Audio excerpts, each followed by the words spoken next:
My name is Michael Guyett, publisher of the Lead Lag Report. Joining me for the hour, special guest Doug Boneparth, who is a phenomenal follow on Twitter. And if you don't follow him, you should. Doug, for those who are not familiar with your background, just set the stage on who you are, what you do. Yeah, sure. So I'm the president and founder of Bonafide Wealth. It's a registered investment advisory firm based in Manhattan. I work with pretty much my peers, geriatric millennials, so late 20s into early 40s. Kind of made a name for myself, being one of the first folks like, yo, no one's helping us, 20 something year olds. And I just thought it was a good opportunity to grow a firm based on everything that my generation was about to get into, like, settling down, having kids, trying to retire someday in the very distant future, something like that. Anyways, that's a little bit about me. I like to make finance jokes on Twitter. So if you follow the account, I keep it light. I try and find some laughs for all you, especially in these trying times. And I guess we'll learn more as we go today. All right. So you focus, I think, primarily on financial planning. And I don't know if that many people really understand what financial planning is, even though it seems obvious, right? So I want you to talk about just defining what financial planning is and why it may be more important, or probably is more important, than just thinking about investing as a standalone function. Yeah, exactly. And I'm very happy you mentioned that. So think about my firm as we lead with financial planning. And what that means is we have a system and we have processes in place to take a look at our financial life in a comprehensive way. And by using financial planning, we can then get into, how to make great decisions when it comes to our money. Okay, so talk about the dilemma, which I assume every single financial planner has here, which is that how do you plan for goals when you've got these exogenous inflation shocks, right? Because everything's ultimately based on some kind of assumption, and those assumptions get challenged when you're in extreme environments like this. So let's talk about sort of how you view the current environment and how that might be impacting financial planning for some of your clients. Yeah, so for the first time in a long time here, we have to pay attention to what kind of inflation rate we're using in our financial planning. And that's largely driven by the financial planning software we use. So when we're inflating balances by a certain market rate, given certain risk, we have that inflationary factor in there. And, clients looking at 2% from an historic point of view, when right now it's, published 8 to 9%, if you believe that number, has us go back in to our plans and our planning software and say, hey, let's take a look at what we've laid out under probably a higher, not probably, but an inflationary environment. Now, does that? I assume a lot of that's also expectations management, right? Because that's all of financial planning is expectation management, right? We're trying to control expectations and really get control over your finances. That is how you control your expectations around outcomes that, there's the future is uncertain, but we have a lot of history and a lot of data that can show us how things might behave and give us some pretty good context around our entire financial lives. And we're talking about just kind of like building net worth and, accumulating assets so we have the resources to be able to get, financial independence and freedom, be able to do what we want to do. There's just so many other areas that make up this planning puzzle, from risk management and insurance planning all the way over to estate planning and tax planning. We just talked about retirement, which obviously all of this dovetails into investment planning and cash management. So I just rattled off like the 6 key areas that we really just want to concern ourselves with if we're an individual or if we're helping our clients when it comes to having control and setting realistic expectations around our personal finances. Then we can get into allocation and what to do with our money. And realistic is the key there, right? Because everyone wants to have a home in a few years, but it may take longer based on one's income and existing expenses. I want you to talk about, for the audience, what you think people underestimate in terms of their ability to grow their net worth, because it seems to me that too many people tend to focus on their own personal revenue, but they're not really focusing on the expense side. I think it might be the other way around. I think people focus too much on, the bottom line and what they're spending their money on and budgeting, and not focusing enough on increasing their income. But the two go hand in hand. I mean, you want to balance these two things out. I think they pretty much have a lot to say about work-life balance and what kind of lifestyle you want to live, and controlling those variables that aren't spoken about kind of come, these things are the discussions that come out of the financial planning once you get the qualitative and more importantly, not even more importantly, but the ever so important quantitative analysis out there. I love when the conversations and the relationships with clients go beyond just the numbers and the words in the financial planning document and start to get into, the real minutia of life and what they do and how they make their money and how they grow their business. So it's endless and endless ways to engage and find out how you can maybe uncover solutions to problems or issues that clients are facing. And I'm curious, Doug, is there a certain concentration of industries that your clients are from? Meaning, is it tech? Are these people that are in the crypto space? What's sort of the makeup of the people that come to you from the Yeah, financial planning side? yeah. So heavy white collar, type of professions. My wife being an attorney for a very long time has led to a lot of attorneys as clients. But I don't think there's any one demographic or category or profession that is more than a 25% allocation. Maybe like financial professionals and lawyers together, make up a third, I would say. But you have marketing professionals, entrepreneurs. I already mentioned a lot of people in finance. I have a lot of sales, like payroll software sales, and just recruiters. So I think the gear is here. Just highly motivated and kind of your high performers here in whichever field we're talking about.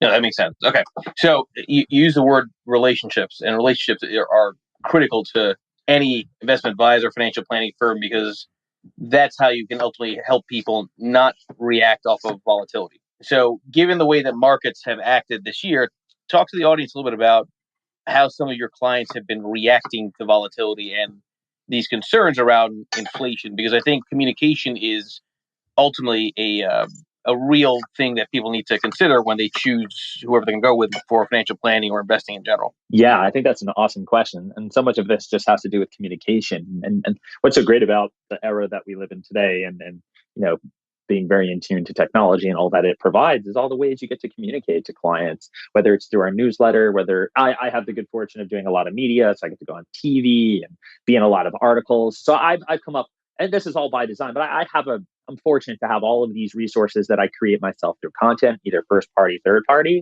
to be able to distribute that pretty easily to your clients. And then, that's not even counting the quarterly meetings we have with our financial planning clients. So they're hearing from us 4 times a year, whether they're calling us or not. And they do call from time to time, not because they're panicking about the markets, more so because there's a life event taking place. Maybe it's a new job, having a kid. Sometimes it's not so great things, lost a job or, death in the family. And that's just kind of like, what you should expect as a financial advisor is really helping clients navigate these key points in their life. But use the word panicking, right? And panicking is when you should be communicating the most. So I'm curious if you've seen that a lot of clients are panicking around the way markets are acting here. And here's where I'm going with that. The real devastation this year has been much more on the bond side. And in behavioral finance, there's this concept called mental accounting, right? People tend to differentiate between dividends, getting that money, month after month, versus the underlying asset, even though they should really look at it from a total return perspective. It seems to me that a lot of people are not really that freaked out about the bond market because they're still getting that monthly check, even though on a real return basis, it's probably negative. Talk about how you think people are looking at what's happened in the bond market. We'll get into the stock market in a bit, but I want to hear your thoughts on the perception around rates here and if it's causing some angst or not. Well, for my clients, there's not a huge allocation of bonds. We're, talking on average, your, client age is 35 to 38. Vast majority of their money is long term. At most we have 20, maybe 30, depending on how conservative they are, allocations to fixed income. I could see how this is so much more of an issue for certainly my older clients, but for practices that are built primarily around baby boomers and older, where there's a much larger allocation to fixed income. For me, it was, hey, we're using fixed income as a volatility dampener, less risky assets in a market portfolio that's 80-20 or 90-10. And, I'm looking at this before rates went up and say, hey, if rates are going up, the prices of these bonds are coming down. And you have conversations, hopefully proactive conversations with your clients, like, hey, what's the average maturity and duration on, the fixed income instrument or instruments that we're using here? And the analogy I was using was, hey, don't stand on the tracks with the train coming at you. We made an active effort to pretty much reduce or get duration down to close to zero as possible, just by taking a look at what managers were out there that we thought were suitable for that, and kind of got rid of that volatility, at least on the fixed income side of things. So yeah, okay, pat ourselves on the back a little bit, but you hear the Fed's going to raise rates, you kind of have an idea of what that's going to do to bonds. So when you say, hey, how's this affecting things from an income point of view? It's not really that's not really our focus given the demographic of clients. If anything, we've put ourselves in a position to not have to be rocked by price action on fixed income and set ourselves up for an opportunity where we might want to actually rotate out of fixed income into equities as they become cheaper. But presumably there's a point where fixed income does become a buy, right? When you just look at comparative Yeah. yields. And I understand the demographic part of the client base, right? You want to have more things that work off of capital appreciation, that have more growth potential. But when you look at the opportunity set, at what point would you say to yourself, okay, for my clients, even though they might be heavy in equities, now is the time when I want to go more into something like corporate credit? What would be sort of the telltale sign for you? Yeah, I mean, I would like to have a little bit more, certainty in what's happening in the equity markets. I'd like to see the Fed continue what seems like their warpath to raise rates and see how far we can get there before making a call as to whether or not I should put duration back on portfolios or allocate, to fixed income because there is an opportunity. I'm definitely more focused on discounts in equities, given that my clients have that much time on their hands to invest. So not trying to be dodgy around fixed income. I, pointed out what my main concerns are. When to get back in. I'm not gonna. I think yeah, being a financial planner, we don't move fast and trade like that. So I'll take a look at what the landscape looks like. But right now, I still think, hey, we're in rising rate environment. We did the thing we needed to do, and now we have to observe. And I'm going to keep my attention on the thing that looks like it's falling a little heavier, and that's the equity side.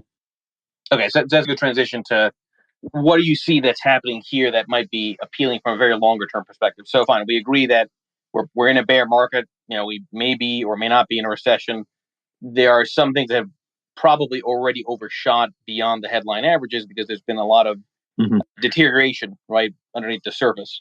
Talk about some of the things that you're looking at that look interesting, and dovetail that a little bit with what your process is in terms of how do you screen, how do you try to find opportunities. Yeah, yeah. So keep in mind that I'm probably taking this from a what most retail investors should do, have the time to do, can practically and it can practically execute on if they're managing their own money or if they're even using robo advisors or getting some help with the lift of asset management.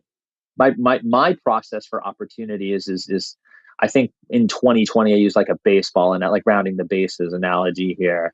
If I was approaching my clients and we're seeing this kind of action, first thing I want to do is rebalance. I think that's a great way to, at a minimum, right? Well, let's back up. Obviously, don't panic, don't sell. Got to say that. I think a lot of listeners here know that. But get your emotions in check, revisit planning, figure out if anything fundamentally has changed in your life that would actually dictate, wanting to do something other than what I'm about to walk you through. First thing is just rebalance, get back to where we need to be. Is a 20% correction in the S&P, is entering a bear market in the S&P 500, or if you were tech heavy, you're got gashed even more here, or you were growth oriented, you got gashed pretty good. Might be a good time to rebalance. From there, take a look at timeline, So time sorry, horizon. but Yeah. hold on. Go back to rebalancing. So when you're saying rebalancing, it's based on some targets, right? But is there anything that's in this environment is making you rethink the targets? Because rebalancing is No, always kind of a key part of no, investing, right? no. I don't. I personally, in practice, don't get that tactical. We stick to our core. This is beta. These are risk adjusted portfolios going across just key asset classes. Perhaps for clients with greater net worths or greater assets, we might be a little bit more tactical in terms of repositioning things. But I'm saying all of this in the context of risk adjusted portfolios.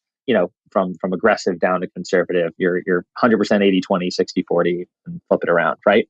Yeah, no, that makes sense. Okay, so rebalancing, try not to freak out, agree on all that. I do wonder though if people underestimate how much concentration risk that they themselves have, because most people don't think about the effect of stock market declines on their primary asset, which tends to be their home, right? Because I've always made this point that the wealth effect that the Fed is really targeting is more the housing side as opposed to the stock market side.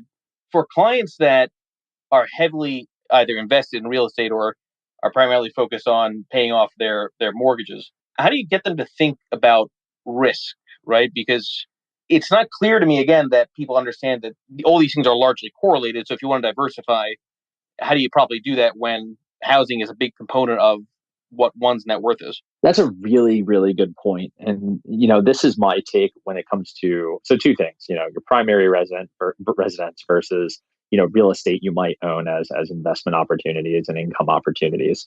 When it comes to primary residences, I tend to, and again, we're talking to 30 something year olds who likely just got in their home not too long ago. I call them memory factories. I don't really even book it as a retirement asset in financial plans, even though there might be significant equity in those homes, whether it's anywhere from $100,000 to $400,000. We will, if a client says no, that's something we want to definitely show terminal value on and money coming back in. Fine, but in general, we don't even view primary residence as an asset earmarked. It's obviously booked as an asset in their net worth calculation. But when it comes to saying, is this something we're going to use for financial independence or retirement, we're inclined to not include it. So there's that. And then if we're talking about clients who have investments in real estate as a concentration in their overall investable net worth, we tend to have different conversations with those clients when it comes to assessing their risk and making sure that if hot air goes out or if real estate's a bubble, this is really taking a look at how they leverage themselves and what their cash flow looks like to be able to support properties in times where it can get very tight. We lose renters and you're still, on the hook for those mortgages. Or probably not going to see this, but what if, you have to refinance an adjustable rate in the middle of, some stressful stuff or a stressful environment?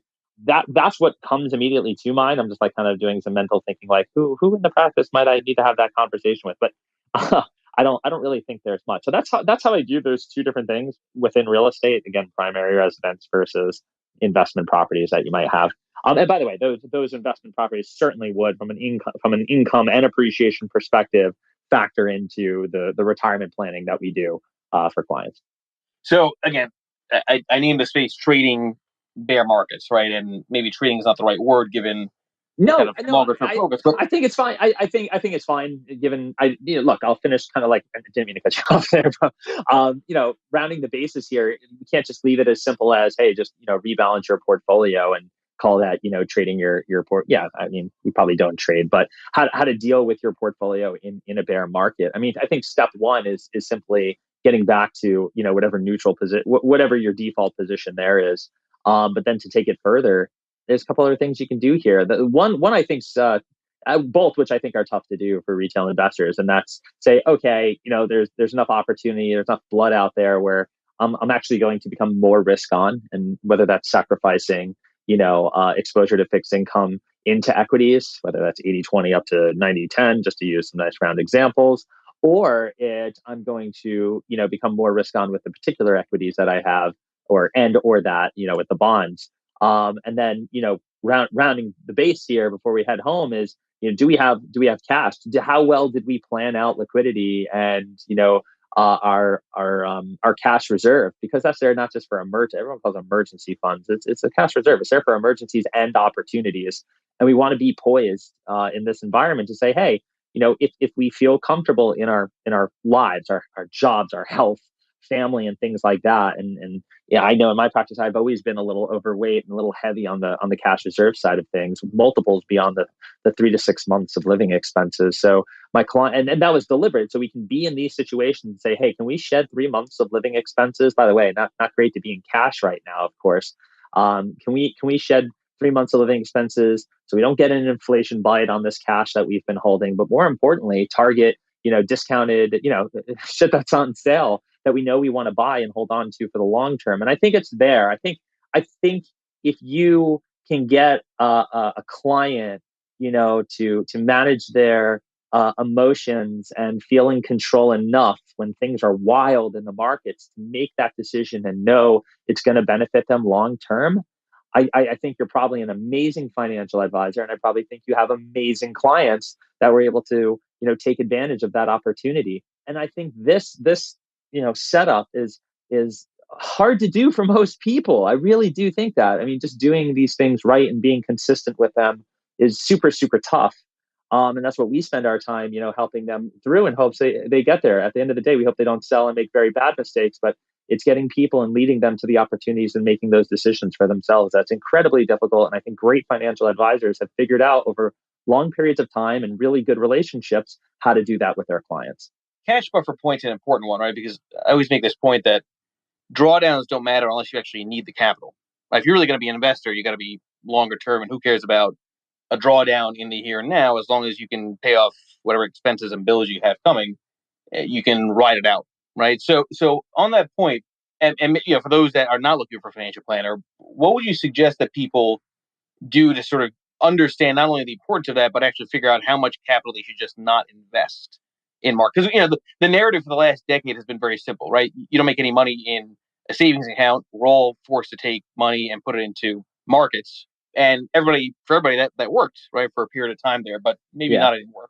So let's just start with like what the rule of thumb is. Everyone's calling for 3 to 6 months of living expenses. That's your typical cash reserve. Where I was before, inflation was not transitory. I was someone who was 9 to 12. This was primarily because of where clients of my age found themselves. Entering the work environment with 2008 and 2009, and kind of ending things here at the end of the market with at the end of the bull run, well, it seems like the end of a bull run with, COVID and after stimulus here. So to answer the question about how much cash you should have, you have to take a look at some subjective factors in your life. I always go to like degree of confidence in your job. Like take a look at what sector you're in. If you think we're in a recession bound, and I do think we are, are you in a defensive place? So for my clients doing, VC backed, B round, only got 12 months, of liquidity here, that's obviously a little bit more precarious of a position than being working for a megacorp, that has endless free cash flow and endless cash on their balance sheet. So I've from a practice perspective gone down to like anywhere from basically 6 to 9 months living expenses in cash. And then I have to put this in there. There's a lot of conversations around at least getting 20 grand into I bonds, which have become, who would have thought a 37-year-old advisor would be talking about, a series I bonds with their clients every day to at least, put the tail end of their cash reserve in at 9.64%. Talk about that because that's been in the media quite a bit, but I don't know how many people in the audience know Oh, what I I bonds would are. love, yeah, I would love to. And I don't remember the last time I've sent an email out to the entire practice with a blanket recommendation of what to do with money.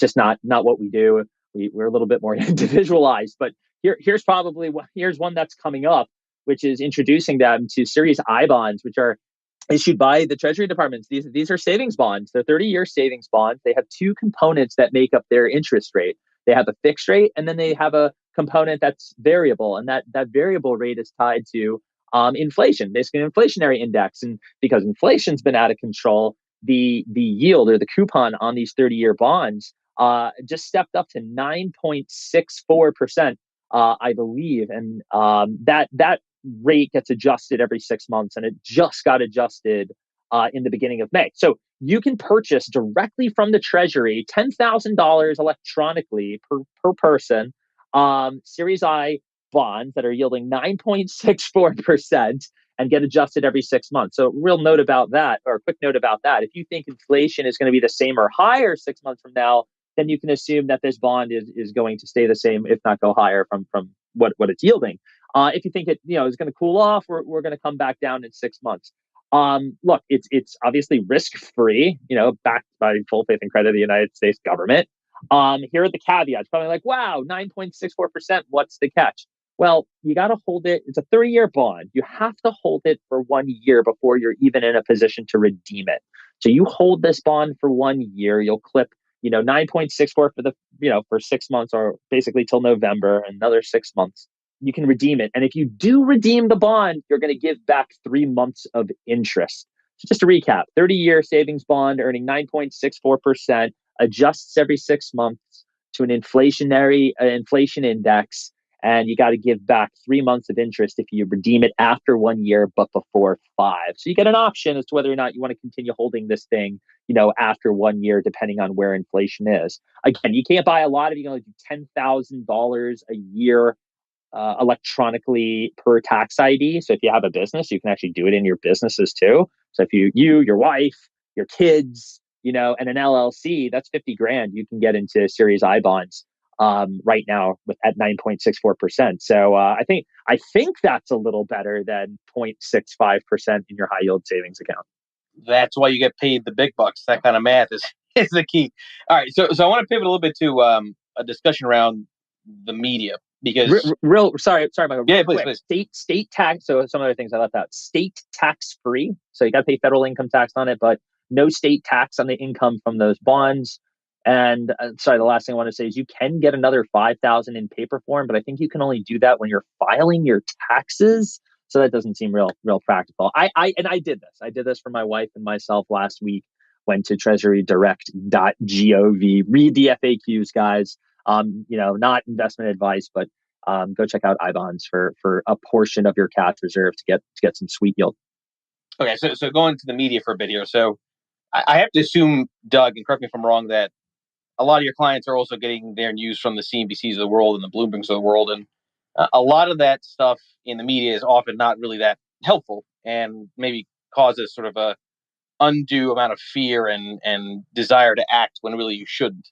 Talk about how you think about the way the media frames markets and how, as a financial planner, you have to maybe push back on that. And how important is it that people really understand that incentives matter? The media makes money off of ratings, right? Which means maybe they have an incentive to create a degree of fear here. For sure. I think it's not just limited to, financial media and mainstream media. I think it's all forms of media in terms of the information or disinformation that you're receiving, whether it's Facebook, Twitter, social media, tuning into your favorite, news channel. It's when you put it all together, it's just quite frankly one of the noisiest environments that have ever existed in the history of humankind. 13 years ago when we were dealing with 2008, and you were there for it, I was there for it. The social media piece wasn't nearly as loud as it is right now. So you have to be very careful. And as someone who's in the business of controlling and helping people control and set reasonable expectations around their financial lives and their financial decisions, if you're watching any form of media all day long, not enough sources, the wrong source, getting your biases wrapped up into it, getting them confirmed instead of challenged. It can be quite prickly out there. And this is, I think, if anything, creating a larger value proposition for good, good financial professionals who can, successfully navigate that noise or help their clients keep their focus.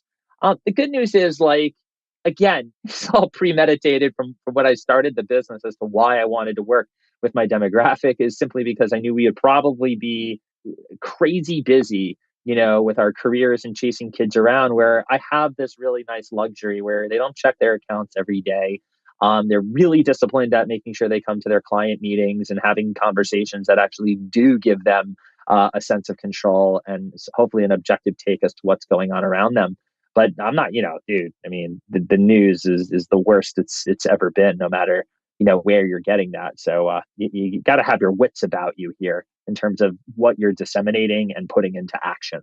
Yeah, no, I think it's exactly right. Okay, now I'm curious, Doug, because you've tweeted quite a bit about the crypto space. Yeah. Let's talk about that for a bit and maybe spend the next 10 minutes here on this topic. So, first of all, do you find that people want to figure out a way of including cryptocurrencies in their financial planning asset allocation mix? Yeah, this is something that has, dramatically picked up. I personally have been navigating the crypto space since 2014, so and have been an advisor for a lot longer than that. So, these two things have certainly overlapped completely. And I've been on the record a few times saying, and this is clearly anecdotal, but maybe about 4 or 5 years ago, 1 in every 10 prospects or clients would talk to me about, wanting to know more about it, crypto, allocating to it, or just coming in the door having allocated to it. That to me feels like at least 50%, at least at this point, of clients, prospects, friends, and otherwise. Obviously, huge uptick in having exposure to it, massive uptick in wanting to learn more about it. So, in my view, there's this three assets now we deal with on week in and week out, and it's crypto, real assets, real estate, and investable assets, the markets. Can you think of a time in your career when all of a sudden a new asset class just materialized? It's like, all right, you need, here's this whole new thing, and you're going to have to deal with it. So we have a a ton of planning that we do around it. Some of it's frustrating because we don't quite have like the green light to go make solicitations of purchasing or selling crypto. We do a really good job of you know falling under the guise of education and how this would play out. We can incorporate it in planning, which is excellent. But from an investment management point of view, where we're the fiduciary and we're managing clients' money, we can't be like, all right, let's go put X into Bitcoin. I want to know what would fix all that. Spot Bitcoin ETF. Just like, come the fuck on already. This what's the hold up here? There's the debut that fund is gonna have. You saw obviously the inflows on the futures, and that wasn't even what anyone wanted. So again, frustrated that I don't have like the tools and the equipment I need practically to help clients allocate. But on the other hand, it's really awesome to see crypto becoming pretty much a mainstay topic, on its way to becoming a mainstay topic with my clients. Okay, so now talk about volatility and this crash that we saw the last 2 weeks or so. How are people responding to that? Is it causing some concern? Just talk about that dynamic a bit. Yeah, it's interesting. I think maybe there was more questions around, hey, is this, or more conversations around people's feelings, with regard to their crypto exposure than their equities, given that their equity exposure dwarfs their crypto exposure and is likely, the more important asset class to be looking at right now, or is equal to important of an asset class depending on what you're invested in. If you got in, if we're talking clients and their first experiences with Bitcoin between $50,000 and $69,000, the highs, welcome to, your first really, really significant drawdown here. This is my, 18th. I don't, if someone knows how many 50% drawdowns there have been since 2014, that's how many I've experienced. I know there's 380+% drawdowns, maybe more in that time period. So if you're asking me, Doug, the crypto investor personally, I'd be like, all right, like, wow, I'm actually kind of elated to see a lot of the things that are shaking up in crypto right now. Like I've watched so much nonsense come into this, and that's to be expected. Here we've made it very easy for scams to be run and shit coins to be formulated and just appear. Everyone's got a supercomputer in their hands. You couldn't just make back in 2000, like 2000, 99, 2000, the tech bubble. I guess you could make a pretend internet company out of nowhere, but it seems like today and run some scheme, but that's a lot more difficult than what we're seeing here today. Anyways, Bitcoin holding at $30,000, after a $60 billion catastrophe in the Lunaterra debacle over these last two weeks. I think that's pretty bullish. Let alone the capital that's been allocated to it from institutions. We still continue to see Bitcoin be in the lead out of really anything else that's out there, and I'm happy to see that. Do you think that some of these shitcoins make people sort of take on more of a gambling aspect to their money? I assume the answer is yes, but I say that because I'm going to imagine, maybe I'm wrong, that some of your clients, when these cryptocurrencies go vertical, say, well, maybe you should put some Dogecoin in there, or maybe you should put something else that's Shiba Inu, whatever it would be. Yeah, I've made a really good habit out of not insulting or making anyone who's invested in Dogecoin or Shiba Inu, and you're now heralded to the moon coins, the ones that had more, I guess, more of a discussion because they went parabolic and created billionaires here. I want, whatever, I don't care what you're invested in. I want you to win. Like, I really do. Like, I'll never take the side of like, that was stupid. I hope you lose all your money. Like that no, I really do hope you win. Now, would I ever be like, yo, I'm going to look at, Dogecoin. First of all, my stance on telling a client anything having to do with even Bitcoin, let alone Dogecoin or Shiba Inu. But it's not for me. I don't. I'm not going to allocate to it. I hope it works out for those who did. I'm not. I don't see why that's going to survive outside of it really having a robust community. Like I could see how a really kind of like they're fervent communities and they really love that's it. They got like vibes, right? Like the vibes of that community. There's enough in circulation. It can continue to live. But like Dogecoin at $1, it's not really where my head's at. I don't think that's something out there. Yeah, no, that's fair. Okay, so again, we're trying to keep this focused primarily on sort of the financial planning side and matching or getting to objectives. I'm curious, Doug, you've done this long enough now. What are some of the most important traits to being successful at achieving a financial goal, right? Beyond just hiring you, right? There's got to be a personality aspect to this as well. So talk about that a little bit for the audience here. Yeah. I think overall, I'm looking to have people become so ridiculously consistent, and methodical with how they approach their financial life that they can get to those goals. I think it's consistency and discipline that wins. Just getting yourself in a position to continue to accumulate assets when things are good, just as good as when things are bad. It's critical to just simply playing the game of compounding, returns. And most people are not good at this. And if you can get good at this, again, it's not sexy stuff. It's literally control, discipline, sticking with it, following your plans. Like we're animals. We emote. We have emotions, and inherently we're not built for the drama.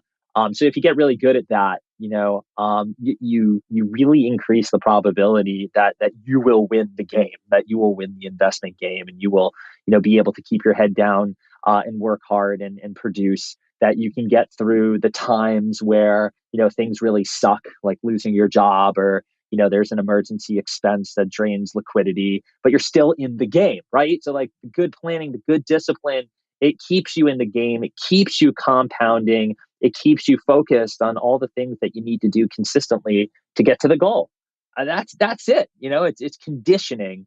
And we're just kind of set up to really suck at this as via our DNA, and also via the fact that we're not offered much in the form of financial education and literacy, throughout throughout almost every point in our lives. We're actually quite lucky if a school program or a parent or grandparent or uncle or someone who loves you or cares about you took the time to be like, hey, if you get good at this thing over here, that's not really difficult to learn. It's just practice and making the effort. If you can do that, you're going to have a good life.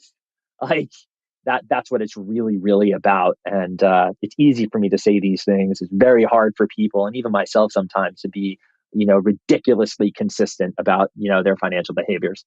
So on that point, Doug, so financial literacy, I agree with you on that, but most people, unfortunately, their financial literacy is looking at a chart, and as long as it's going up and to the right, they think they're smart.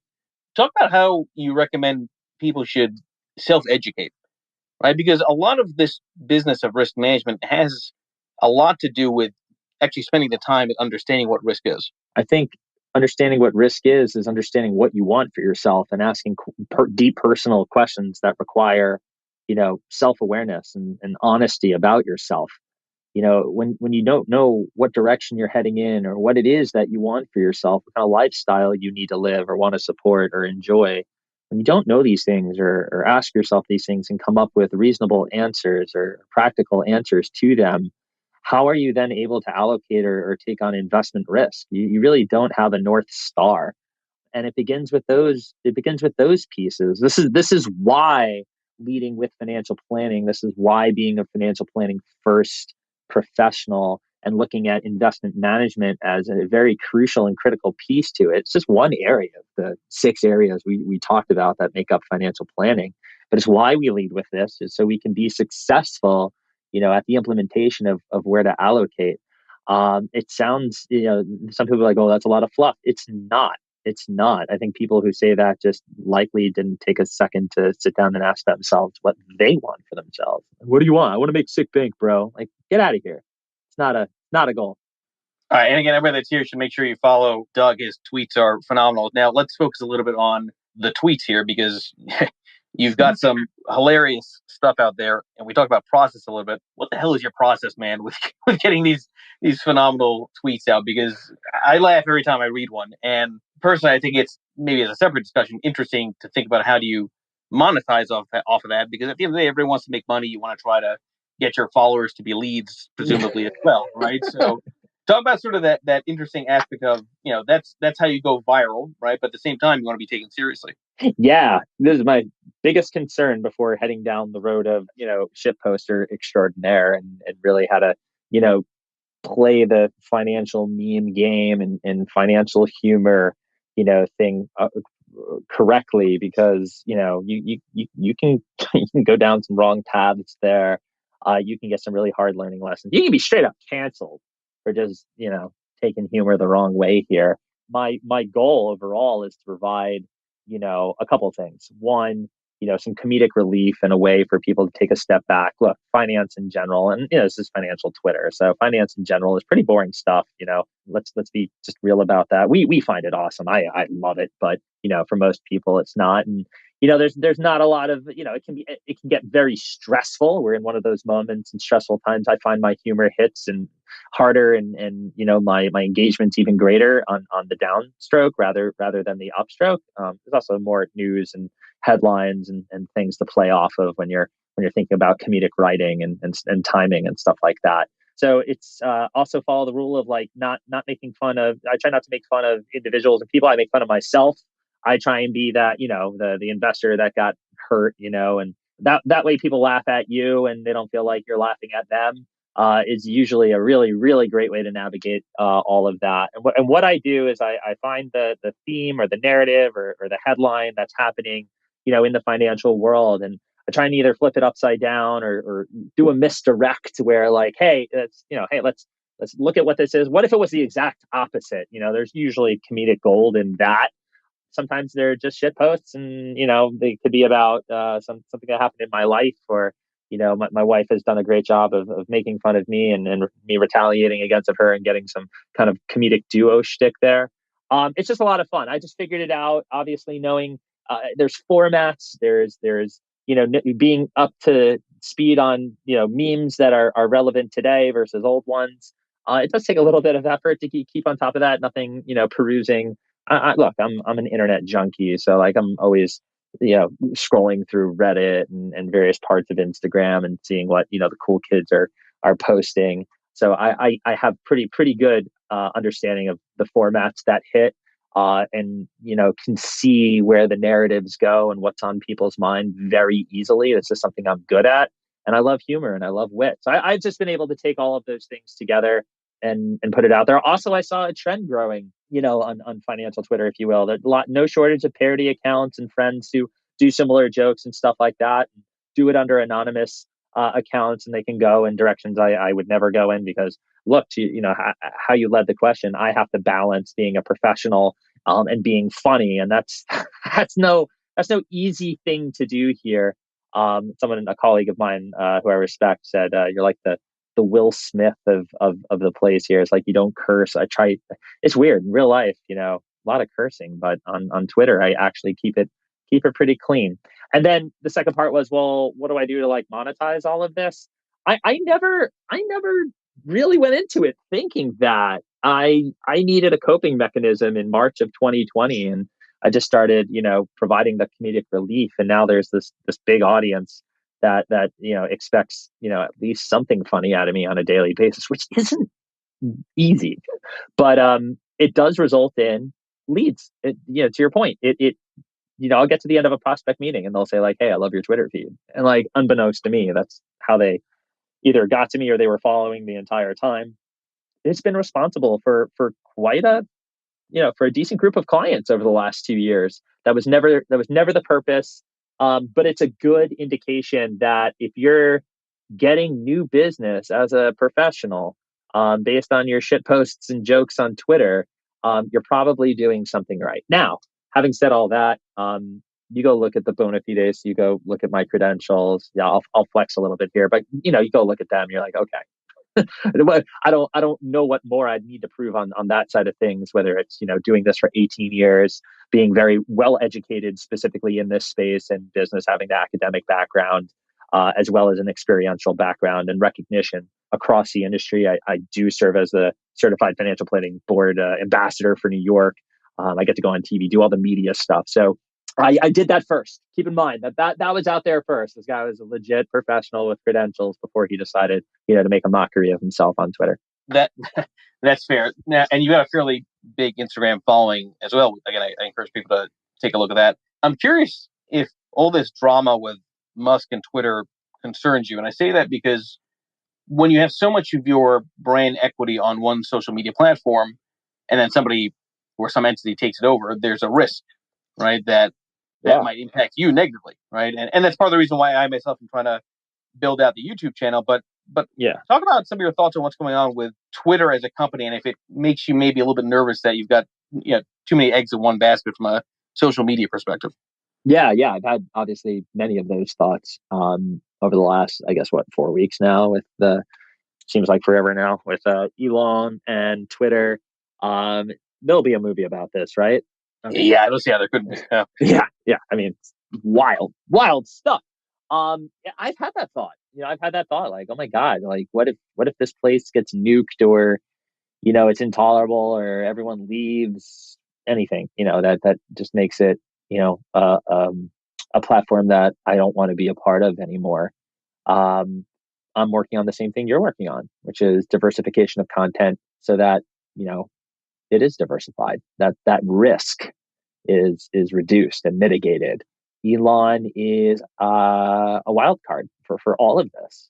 Actually, my I'm a fan of him, but my heart goes out to Twitter employees, and I have friends who work at Twitter, and they just want clients there. They want stability, and they execute on their financial goals, and nobody, everyone's nervous. So I get it. That would probably be the case if any person was about to acquire or trying to buy your company. You want to know what your future is going to look like, but Elon makes such a spectacle of it.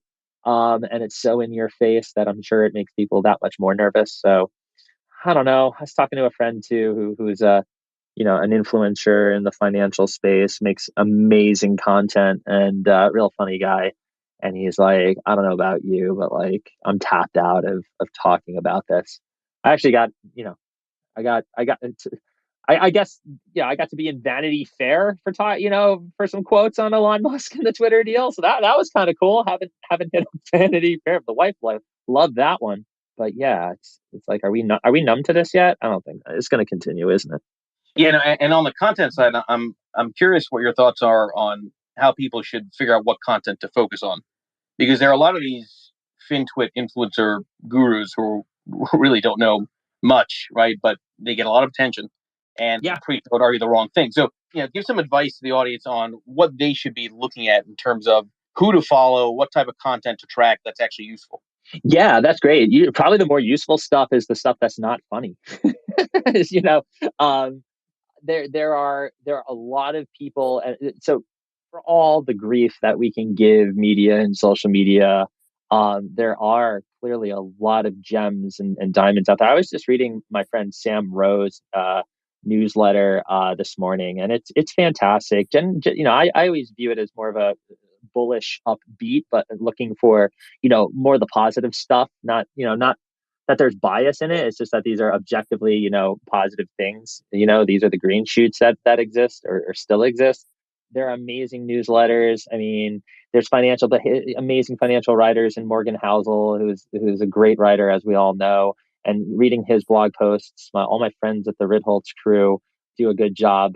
Michael does a great job, and Ben, they do a great job on their podcast. Always worth a listen. Nick over there, and of dollars and data. I love how he uses financial data to show you the truth of what's really going on. Really want to remove your feelings, go read some of his material here.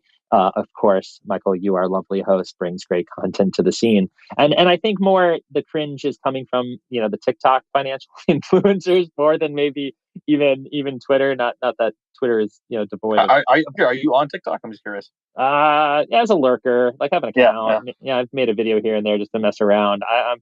That's the thing. Like, when we think about content diversification, I'm glad you said that, because it's time. Like, when you're running a successful business and you're doing like, I won't farm out social media. Why? It's me and my brand. Video content, though, it is time consuming. It is time consuming, and I was once. I remember doing like a 2 minute, like doing. I did this. I did this thing called This Week on Wall Street, and I would do Man on the Street on Wall Street, once a week. I only got like three episodes in because it took 5 hours to put 2 minutes of video together. I don't have 5 hours on a Thursday to create 2 minutes of video, and That's a good problem and a bad problem, because it's good because I'm busy growing a practice, and there's new clients and prospects coming in the door.